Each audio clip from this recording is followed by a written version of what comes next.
He's on our TR60 hotline right now. He is former Chicago Bull, former coach.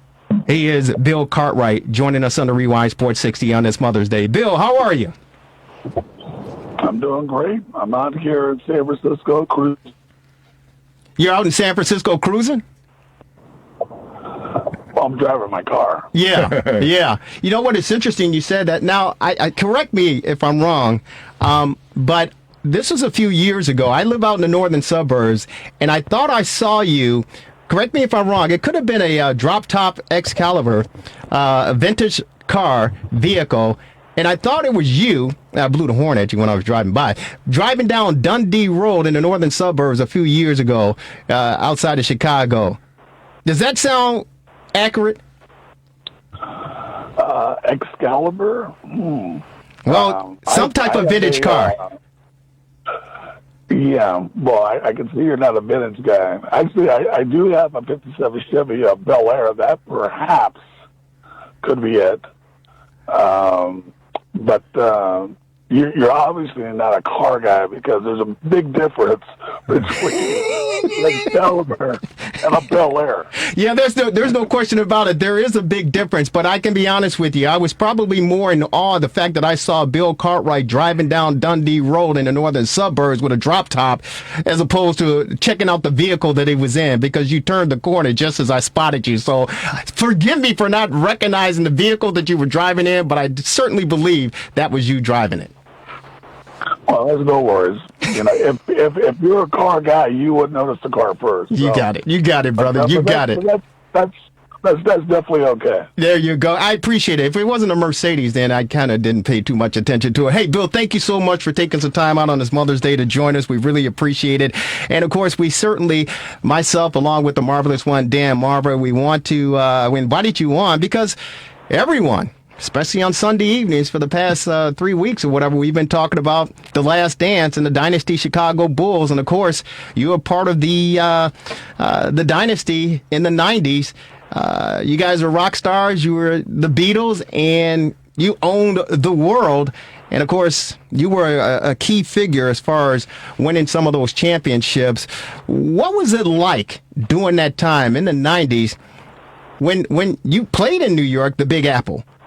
And the deal was made for you to come and play here in Chicago with, some of us probably believe he was the greatest of all time, even back then. But what was your feelings and your thoughts on coming to the Chicago Bulls to help win some championships? Well, basically, it was, I came to Chicago in '88. So I was there when Doug Collins was the head coach. Mm-hmm. We had a young Scottie Pippen, Horace Grant. Michael was there, of course, but just when the core of the team got together. So just like all NBA teams, it was tough. It was tough to bring ourselves together. It was tough to be able to find ourselves, be able to play together. A year later, we ended up getting Phil Jackson as a coach and being incorporated to Tex Winter's offense. Well, I was there right from the beginning, and just like all teams who are really good on the verge of winning, that education with the teams you're talking about, with the Detroit Pistons, gave us a foundation, gave us what we needed to do to improve and be a championship team. So it was tough. It was a lot of hard work. It was a lot of chemistry, a lot of guys involved. Including Jerry Krause, guys like Jimmy Stack, guys like Clarence Gaines, their assistants, from our coaching staff. It was just a lot of work. So it didn't happen overnight, but somehow we gradually got there. Bill Cartwright joining us on our Rewind Sports 60 TR60 hotline, from joining the Bulls in '88 all the way to '94, was with the New York Knicks back in '79 and '88. And yeah, we certainly remember those times. And for those people who are probably too young to remember, the NBA was a different type of game, definitely compared to what we see today. But it was kind of like piggybacking off of the era of the '70s, because we remember, the great late Norm Van Leer and how physical he played along with Jerry Sloan and the backcourt there, it kind of,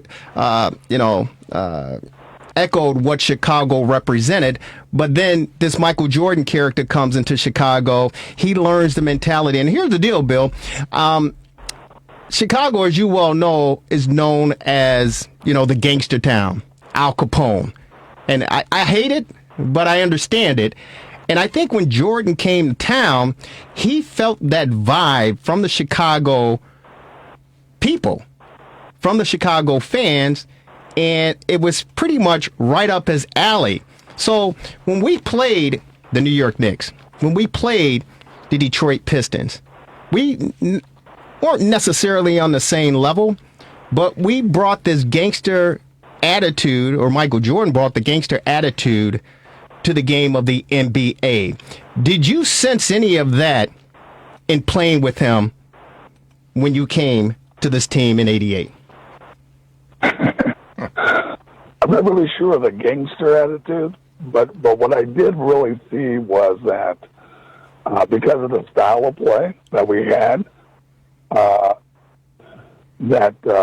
was a fun type of basketball. Obviously, we had the best player in the league.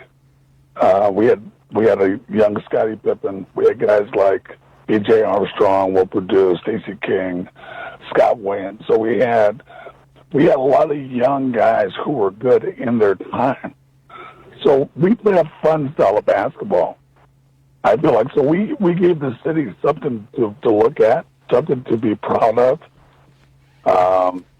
And athletes, as you know, because of the '85 Bears, Chicago loves athletes. So we were able to just maintain that, not only winning our first championship, but winning 3 straight championships.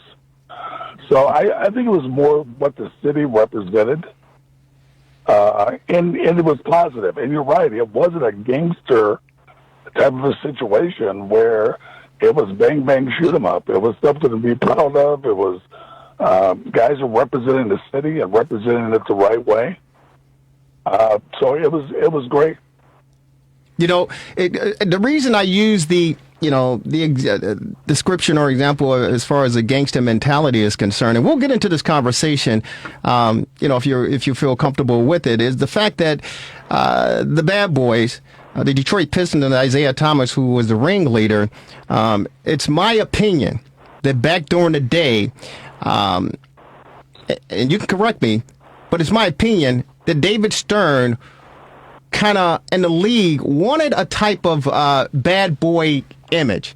Detroit took on that persona, and they wanted to show everyone around the league that in order to win, you had to come through them. And with the rules the way that they were back then, they were going to do anything and everything they could do and get away with to win the championships. And so I think Isaiah Thomas, growing up on the west side here in Chicago, and if people are familiar with the west side of Chicago, and I'd say Al Capone, but if you're familiar with the west side of Chicago, West Siders don't take any stuff from anybody. And that helped Isaiah, that mentality, in my opinion, helped him elevate to who he is today as far as the type of aggressive ball player he was and the type of aggressive business person he was. But I think back then, he kind of took it personally and said, hey, you know what? I'm Chicago. I'm the baddest dude on the block, and I'm going to knock your block off. And then when this kid, Michael Jordan, came in, he said, hey, you don't know what Chicago is about. I may play in Detroit, but this is still my house. And I think that kind of fueled the battle that these two guys still have today. Am I on base or I kind of off when I make that statement? Well, I think at that point in time, now let's understand, the Pistons it took 2 years for them to overcome the Boston Celtics, who had their particular style of play. The Pistons, when they played, their style of play was very aggressive. Now, they would take a hard foul. They would get up on you. They'd push you. and do what some consider to be not very good. And that's not what you do as a basketball team. But let's face it, if the Detroit Pistons couldn't play that style of basketball, they couldn't win. And also, let's face this fact, the Detroit Pistons were good. The Detroit Pistons were a scoring team. They were a great scoring team. So while we had our 2 years of trying to get past them, those guys are better than us. They were a veteran team. They had already been through the battles that we were going to go through. And regardless of the fact that they beat the tar out of us for 2 years, thank God for that, because that got us ready to win championships. So I never had any ill feelings for those guys. You have to understand who they are, and that's who they are. So what we had to do, and Phil said this at the start of the year, hey, look, we got to bend and not break. And that's what happened. That's what happened for us. And we developed that year our style of play. Our style of play is not like them. So we have to develop who we are. We're going to move the ball, push the ball up the floor. We're going to play great defense, and we're going to play how we play. And that's what happened, is that we found our game to our greatest extent of who we were. Hey, Bill, this is Dan Marver. I'm in the studio here with Jerry. How you doing? Can you hear me? No, great. Okay, good. I was looking at your bio. Very impressive that you're the leading all-time scorer with the San Francisco Dons. I think, and there was a fellow named Bill Russell that played there, wasn't there? But in any event, after you left the Bulls and spent the year with the Sonics, you came back as a Bulls coach. I was just wondering. I mean, you had 2 more championships as a coach, right, with the Bulls? Yes. Yeah, and so you were there. Yes, that is correct. You were there for the last dance. So 22 years later, I've asked this question to a lot of people. I mean, I almost thought that it was like not really going to happen, the breakup. I thought Jackson 82-0 doesn't matter. It seemed like Reinsler should have stepped in or something at the time. I just didn't understand it. I still am baffled to this day.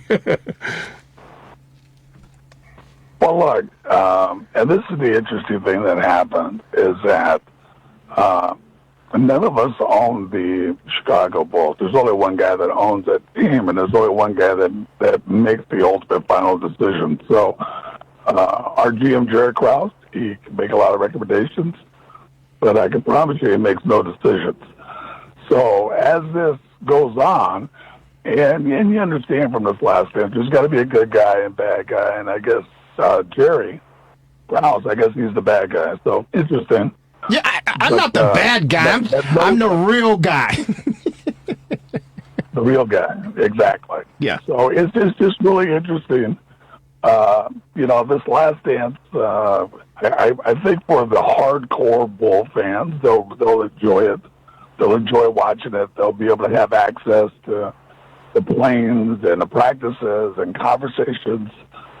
I'm hoping that it's going to be viewed in what it should be.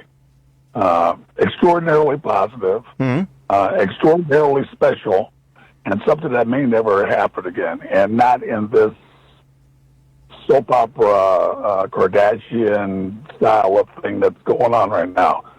So, it's going to be interesting, especially since there's nothing to do right now. Yeah. And, I'll take it in tonight, and we'll see what happens. Well, we appreciated you being safe and everything, Bill. Oh, extraordinarily safe. And I want to say this. Thanks to my friend Jerry Thomas for calling you guys and talking to Jerry. So, awesome guy. So, thank you for that. Real quick before we let you go, and we do appreciate you taking your time on this Mother's Day to join us. A lot of people didn't know, if they weren't covering the team, if they didn't play with Michael, they were fans, they followed. But we get an opportunity through The Last Dance to look inside of practice and see what Michael Jordan was like. They pull the curtains back, so to speak, and it shows, what he was like in practice. We know about the scuffle that he got into with Will Perdue. We know about the punch to Steve Kerr. Real quick, what was it like practicing with Michael Jordan day in and day out during the season? Well, I'll say this, is that, they're seeing what they see. they're wanting to see on TV. I mean, every day is not the same. You have a scuffle every day. Some days there's a scuffle and there's other guys involved.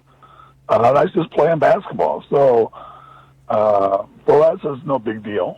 It's just playing. We're practicing, working hard. So this is a little soap opera-ish. I don't know what the right word is, but just put it this way: it wasn't an everyday occurrence. It is what it is. This is a show, so just enjoy the show, right? For what it is.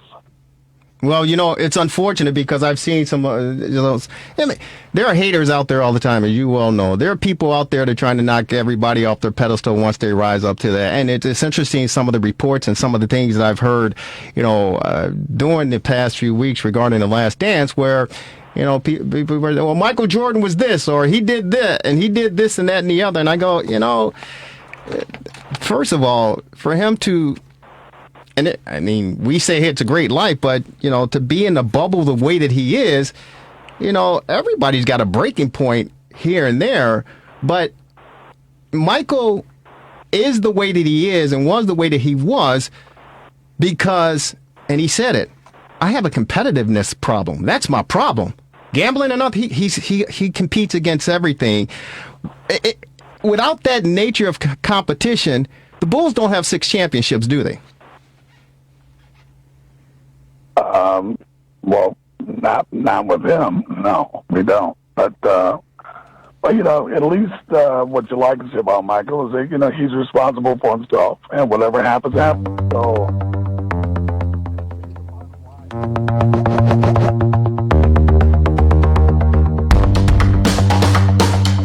Bill? I'm sorry, Bill, you there? Yeah, we had a little we had some gremlins get in our technical situation. We didn't get a chance to hear your last comment. Can you repeat, please? Well, I said the bottom line is that, look, Michael in his interviews, he's claiming responsibility for himself. That's all you can do. You can't blame anybody else. This is who you are, and good or bad, you go from there. So. Whether he wants to do something political, whether not, whether he wants to do something for somebody else or not, he's responsible for himself. So he's not going away from that, and that's for somebody else to judge. But that's his life, and you can do what you want to do. For us, for Bulls fans, you should just appreciate it because it was a special time. It was a special time. We had special people. We had special coaches. We had special administrators. We had special players. So hopefully those days will come again. I don't know if it will, but hopefully it will. Because it was definitely a special time. Yeah, it certainly was a special time, and we love to continue to talk shop with you and pick your brain because there's a lot much more that we can definitely talk with you about, especially with the current Bulls situation and what's going on there. But we hope this is not the last time we get an opportunity to chat with you on the Rewind Sports 60. We're going to let you go. Get ready for The Last Dance, and if it's okay with you, we'd love to reach out with you and talk with you more about the NBA season and the pandemic that we're going through, okay? You can reach out anytime. I'd be very curious of your thoughts. Basketball's changed a lot now. That's a curious conversation. Oh, it certainly is, and we certainly will be picking your brain. And again, thank you so very much for taking time to join us, Bill. We appreciate you. Okay, guys, enjoy. Be safe. Take care, Bill. We'll talk to you. That's the great Bill Cartwright joining us on the Rewind Sports 60. I got to apologize for the technical issue there, Marvelous, but it was good that he took some time out to join us. We're going to go commercial free because we don't want you to go anywhere. Oh, yeah. And hopefully we'll get a chance to talk to him. It's like PBS, yeah. We were hoping to see. I'm sorry. What'd you say? Just like PBS, but we won't have the people calling in to support us. If you have any comments on Bill Cartwright joining us on the Rewind Sports 60, feel free to give us a call. Our number is 773-763-9278. 773-763-WCPT. I didn't think that I was like the bad guy of the bunch here, Marvelous. I think I was just trying to ask the question that many people out there wanted to hear the answers to. You mean about the gangster mentality? Well, I here, John Sally on a interview said that this is maybe in 2017 or 2018. He said the reason Isaiah Thomas had a beef, an issue with Michael Jordan is because when he was playing with Detroit, that he came home and his nephew was wearing a Bulls 23 jersey. And Isaiah was pissed. So what the hell are you wearing that for? And I think his nephew or whatever is got to say, well, it's Michael Jordan. He's Chicago. It's like, what? I'm Chicago. Well, no, you actually play in Detroit. And Isaiah, this is what John Sally said. And Isaiah was irate because Isaiah felt, hey, I'm Chicago. This is my town. Nobody's coming in here gangstering me. Yeah. Even if I'm playing in Detroit. Right. Now, this is what John Sally said. Yeah. Well, even Isaiah, he was hardened up in college. He played for Bobby Knight. Yeah. Well, there was a story. Isaiah's got his book out, came out a few years ago. When Bobby Knight came to recruit Isaiah Thomas on the West Side, Bobby Knight, the head coach of Indiana, came in, and supposedly Isaiah Thomas' brother and Bobby got into it. And Bobby Knight, in so many words, told him, sit your ass down on the West Side in Chicago in Isaiah Thomas's house. Yeah. So, I don't know. Yeah, he was going to actually come and play with Aguirre at one point at DePaul. Well, a lot of people wanted that to happen because Mark Aguirre at Westinghouse and, of course, Isaiah Thomas with St. Joe's, that was one of the biggest high school basketball games ever played in the city. And a lot of people were hoping that, those two would team up and play for DePaul. But, of course, it did not happen. But one thing that happened, this guy probably goes down as the all-time three-point leading scorer in NBA All-Star history. I think he had like 19 consecutive threes or something like that. 24 of 27 shots or something like that. He's a homegrown he's from the Chicagoland area, played with your Chicago Bulls. He's on our TR60 hotline, ladies and gentlemen. You love him. He's the fabulous. He's the sensational. He is my man. He's Craig Hodges on our hotline. Craig, how are you? Welcome to the Rewind Sports 60, my man.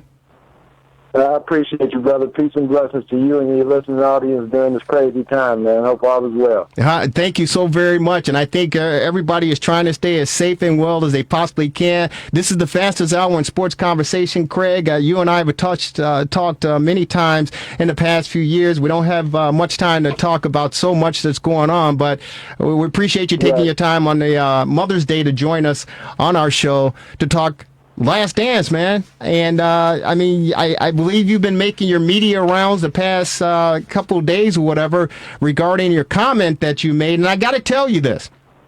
I actually agree with what you said regarding Michael Jordan's comment, I think in episode 3, about the cocaine circus.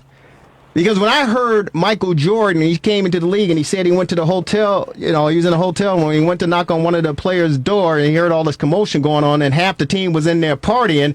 I looked over to my wife and I said, Lise, why is he throwing all these guys under the bus? I swear to you, I said, why is he throwing them under the bus? I go, this is how many years ago, but you ain't got to call these cats out and tell everybody what they're doing. I gotta agree with you on that, man. Yeah, and for me, it's one of those things where you have young people excited about the game, and family members of people probably looking forward to watching their loved one who played with Michael, watching this, looking forward to watching his documentary, and then it winds up being, as opposed to it being an entertainment, it turns out to be something that's an inquisition of the uncle or dad who played on the team with MJ. So, it was kind of, I thought he could have did something a little more diplomatic. I thought he could have said players that they during that period of time had a lot of fun and, but they came and played hard. It was a way of doing it that he didn't have to throw people under the bus, man. Yeah, well, they left a lot of tape on the floor. I mean, this is what are we just saying? There's a lot of stuff that didn't make it to this docuseries, but I was just surprised. But what I do like the fact that Mike is doing in this docuseries, in my opinion, from a spectator's perspective, I think that he's being real.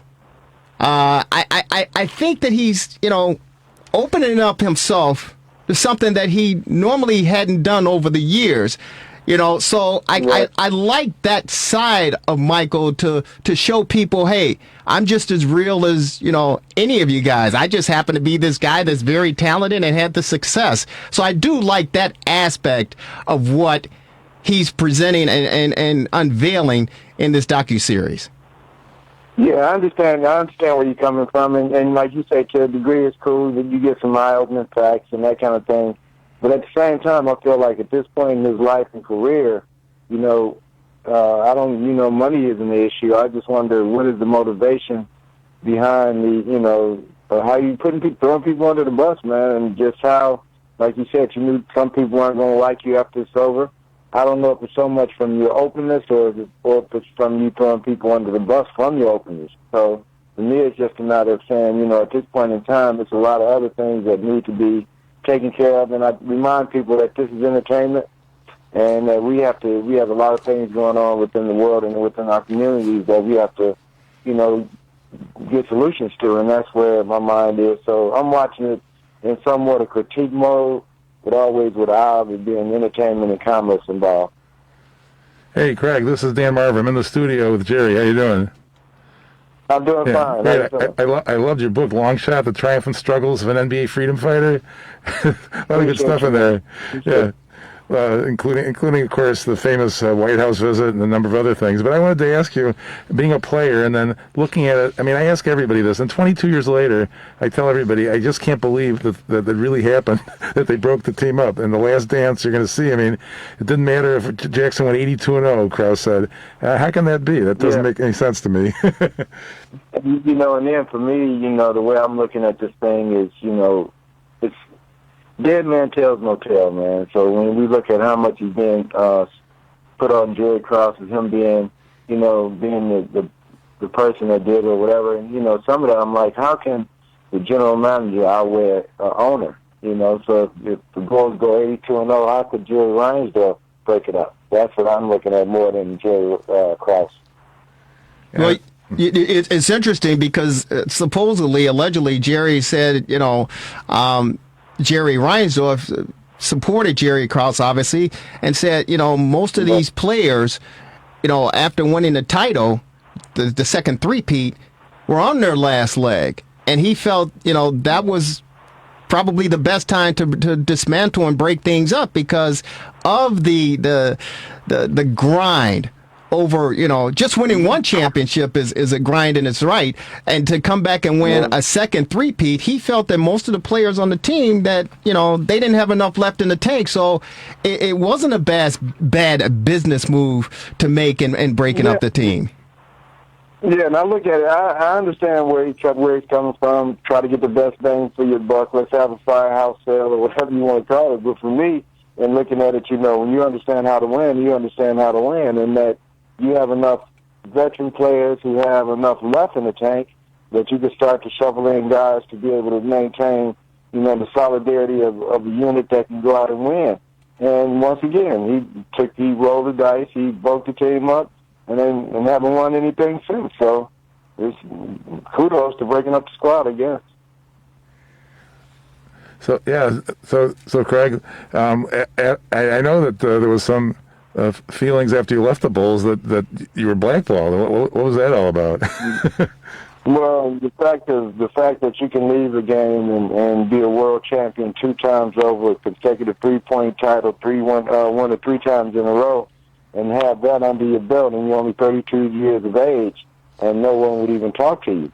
So for me, that was, and then with, Latex Wonder told me that, he had called every team on my behalf, and the only time in his career when teams didn't call him back to see the person, see what he was talking about as far as the player was concerned. And when he saw that, he told me it was time for me to start coaching. You know, it's interesting. Two-time NBA champion in 91-92, three-time NBA three-point champion 90-92. Shot over almost 6,000 points, 563 percent from the field, 40% from three-point land.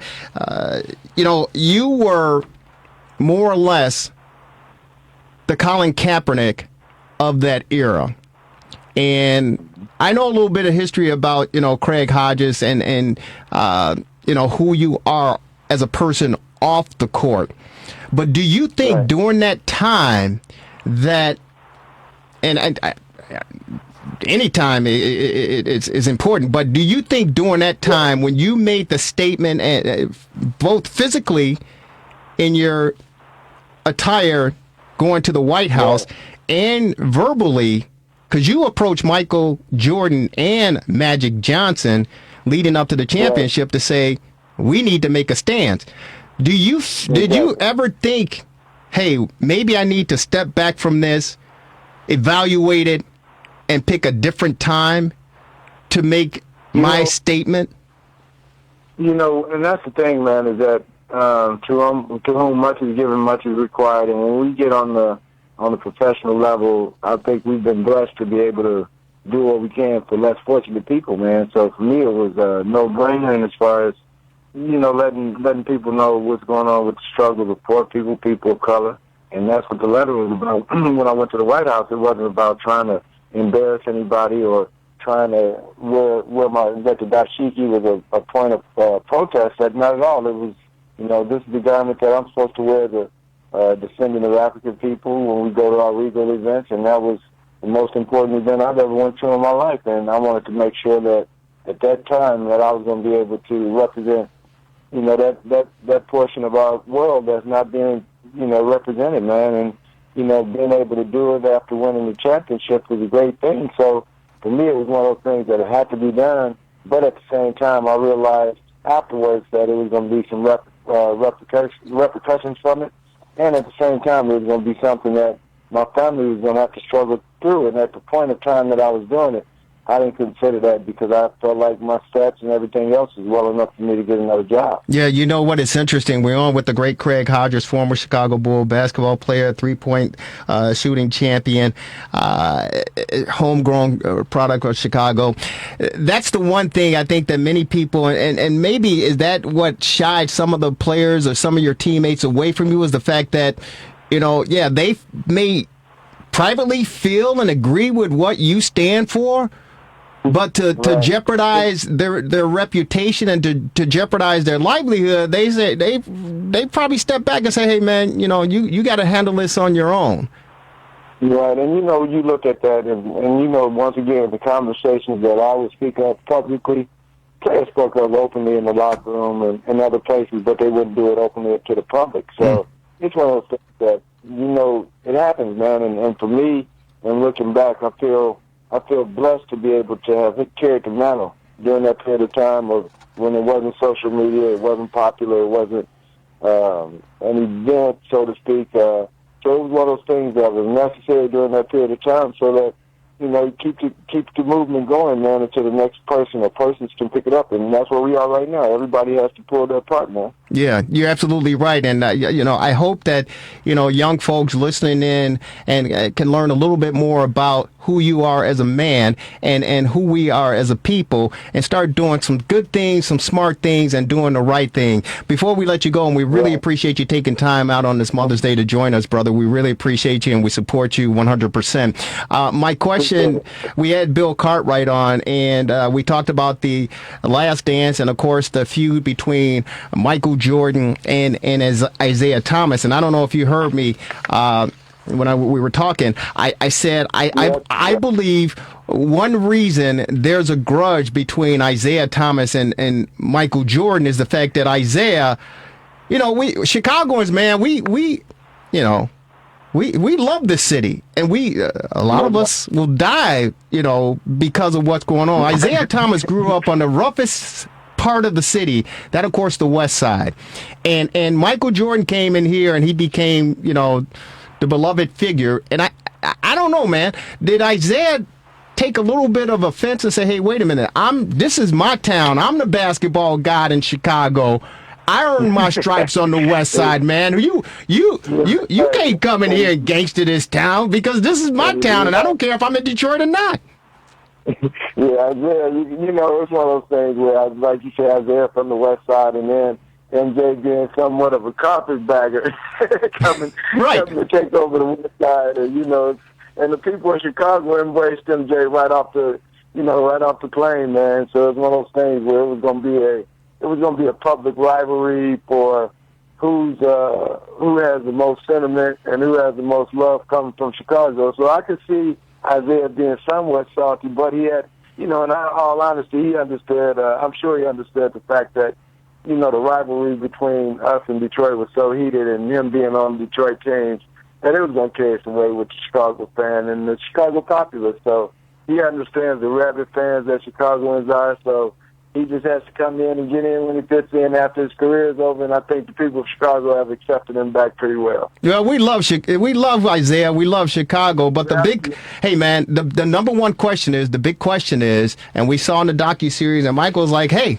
it wasn't on me. Can you set the record straight? Why was not Isaiah Thomas not on the '92 Dream Team, in Craig Hodges' opinion? Right. In my opinion, it was just a matter of, you know, the politics of the game at the time. MJ being who MJ was to the game and to commerce worldwide, that he was going to have somewhat of a say. Now, whether or not he said something or Magic or somebody else, that's that multi-millionaire circle that I wasn't in, man. So some of the conversations I wasn't privy to. But from the outside looking in, you know something was skewed against Isaiah when you look in terms of his body of work over his career. There's no reason that he shouldn't have been on that Dream Team, even to the point where I don't know how you can put Christian Laettner on there, even though that y'all want to put that little college vibration in there like we got amateurs still. This is a pro thing, man. Isaiah should have been on it. Well, they put Christian Laettner on over, I believe, Shaquille O'Neal. And even that, I'm just saying, you know, it's something that it is what it is, man. The politics of the game can be ugly sometimes, and when it gets skewed to a point where you can see obvious things go down, obvious to the point where Isaiah should have been on the team, obvious to the point where I should have been signed after we won 2 championships. So there are certain things in the politics of sport that are ugly, but if you look at it and see it for what it is, you can see through it. Yeah, you certainly can. Hey Greg, what are you up to now? I see that your old school, Rich East, is closing down after this year. Yeah, man. You know what's so crazy, man, is that my elementary school was torn down. My junior high school, they just tore down and getting ready to rebuild another one. My high school is now closed. I'm like, Long Beach, watch out, man. You know, it's crazy, man. I don't understand it. You know, and Park Forest is a crazy thing. Rich East is in the center of Park Forest. Yeah. And with it being gone, man, it's going to be something to see how, you know, the community really reacts to that, man. Yeah. Long Beach better look out, huh? Yeah, that's what he said. Hey, Craig. It's like yes. No, hey, it's the fastest hour in sports conversation, brother. We got to let you go, but we certainly don't want this to be the last time. And, of course, it won't be the last time. Any closing remarks before we say goodbye? Well, I want to thank everybody for their support, and I have a documentary and a feature film coming out from the people who produced the show Black Mirror from Britain. So there's some good stuff coming up, man. I want to thank you for your support, and everybody be healthy and safe during this period of time, please. Well, we didn't get a chance to talk about the NBA. Thank you so very much with this pandemic and everything, but we'll certainly invite you back real soon to catch up on some other things. Okay, Craig? Peace. Stay safe and well, brother. We appreciate you.